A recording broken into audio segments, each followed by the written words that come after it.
Shalom Aleichem, salam segar, kuat, berseri, menjadi gigih dan berani. Pada segmen kali ini kita akan bersama-sama membahas bagaimana kita menggali Alkitab. Kenapa kita harus menggali Alkitab dari sudut pandang Ibrani?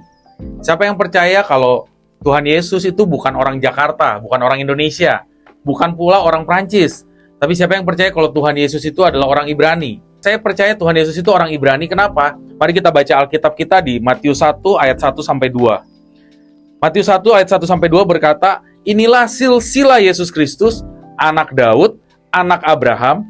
Abraham memperanakan Ishak, Ishak memperanakan Yakub, Yakub memperanakan Yehuda dan saudara-saudaranya." Jadi kenapa kita harus membahas Alkitab, cara menggali Alkitab atau cara mengalami Alkitab dari sudut pandang Ibrani? Karena saya percaya Tuhan Yesus itu adalah keturunan Daud, keturunan Abraham, keturunan dari Yehuda. Nah, sedangkan kita percaya Yehuda itu adalah salah satu anaknya Israel. Makanya kenapa kita harus membahas atau menggali Alkitab dari sudut pandang Ibrani. Nah, apa perbedaannya dengan Alkitab yang selama ini dibahas oleh gereja pada umumnya? Yang pertama, saya percaya Alkitab Perjanjian Lama dan Perjanjian Baru itu bukan dua Alkitab yang berbeda, dua kitab yang berbeda, tapi itu adalah satu kesatuan yang saling berhubungan. Perjanjian Lama disebutkan hukum Taurat, sedangkan Perjanjian yang Baru disebut kasih karunia. Padahal kalau kita belajar, di kitab Kejadian berkata, Nuh menerima kasih karunia, Noah found grace. Sedangkan di Alkitab Perjanjian Baru, disebutkan kalau satu titik pun atau satu iota pun dalam bahasa Indonesia, itu dari hukum ini tidak ada yang dihapuskan, tidak ada yang dibatalkan. Tetapi aku datang untuk menggenapinya. Aku di sini bukan saya ya. Saya ini cuma orang biasa, tapi saya percaya aku di sini adalah Tuhan Yesus, Alkitab berkata. Berarti dari hukum Taurat tidak ada yang dibatalkan. Nah, yang jadi masalah, selama ini kita taunya iota. Apa itu iota? Iota cuma disebutkan huruf kecil dalam bahasa Yunani. Sedangkan kalau kita belajar dari sudut pandang Ibrani, kata iota di sini ternyata bukan iota. Kata titik terkecil pun bukan titik terkecil, tapi kata yod. Yod itu apa? Yod itu adalah alfabet terkecil dari alfabet Ibrani. Dia hurufnya seperti koma. Seperti tanda petik kecil, koma atau tanda petik kecil, tanda petik lebih tepat di atasnya. Dan dia sangat kecil, sehingga apa? Dari yang paling kecil pun tidak ada yang ditiadakan. Kalau paradigma Yunani, atau yang selama ini dipercaya oleh gereja paradigma Barat, kalau ada hukum yang baru, hukum yang lama ditiadakan. Tetapi kalau kita belajar menurut paradigma Ibrani dari culture Ibrani, kalau ada hukum yang baru, hukum yang lama itu tidak ditiadakan, tapi hukum yang baru itu melengkapi hukum yang lama.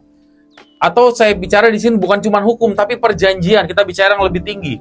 Makanya orang Ibrani percaya Old Testament itu bukan Old Testament, tapi disebut Old Covenant atau Berit Yeshina. Sedangkan perjanjian baru itu bukan cuma perjanjian baru, atau disebutkan New Covenant, not New Covenant atau New Testament, tapi itu disebutkan adalah Renew Covenant. Kenapa? Karena yang lama, begitu ada yang baru, yang lama tidak dihilangkan, tapi diperbaharui. Kutuknya dihilangkan, bahkan sudah ditanggung oleh Tuhan Yesus di atas kayu salib. Tapi setiap anugerah berkat, bahkan yang lebih besar, saya percaya lebih besar bukan janji Tuhan, tapi saya percaya Tuhan itu rindu untuk mengadakan perjanjian dengan kita umatnya. Nah, perjanjian itu tetap ada sampai sekarang.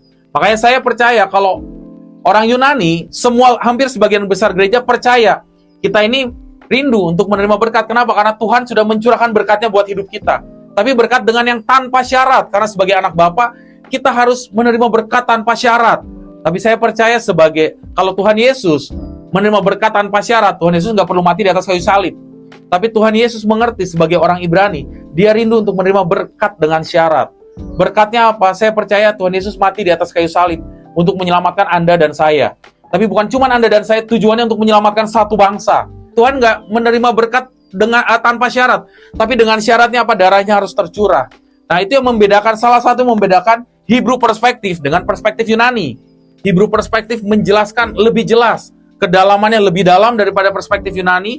Dan yang paling luar biasa adalah waktu kita belajar Hebrew perspektif, kita bukan mencari kepintaran secara intelektual, tapi kita percaya waktu kita belajar, kita bukan cuma belajar Alkitab, bukan cuma kita bisa membagikan isi Alkitab, tapi yang paling penting adalah kita bisa mengalami apa yang tertulis semua di Alkitab Perjanjian Lama maupun Alkitab Perjanjian yang diperbaharui. Karena Tuhan Yesus bilang, sampai saat ini tidak ada hukum yang dibatalkan, tapi aku datang untuk menggenapi semua hukumnya. Supaya apa? Supaya setiap penggenapan perjanjian yang Tuhan rindu berikan buat kita itu boleh digenapi bahkan sampai saat ini. Saya percaya hari-hari ini gereja sudah ngalamin kemunduran. Kenapa kemunduran? Karena gereja semakin banyak yang mementingkan dirinya sendiri. Sedangkan kalau kita belajar dari Hebrew perspektif, salah satu prinsip yang luar biasa itu waktu kita belajar memberi, waktu kita belajar untuk memberikan pemberian, itu bukan karena kita bisa.